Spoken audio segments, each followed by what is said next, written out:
बिस्मिल्लाहिर्रहमानिर्रहीम, अस्सलाम वालेकुम स्टूडेंट्स। आज के लेसन में हम उर्दू की रिवीजन करेंगे। अभी तक हमने जितने वर्ड्स पीछे पढ़े हैं उन सब की रिवीजन हो जाएगी इसमें, ठीक है।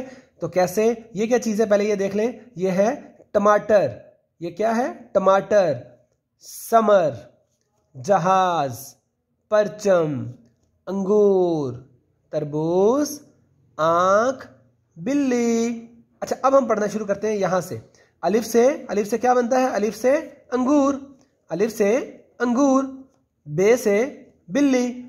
बे से बिल्ली। ते से तरबूज। ते से तरबूज। टे से टमाटर। टे से टमाटर। पे से परचम। पे से परचम। जीम से जहाज। जीम से जहाज। से समर। से समर। Thank you.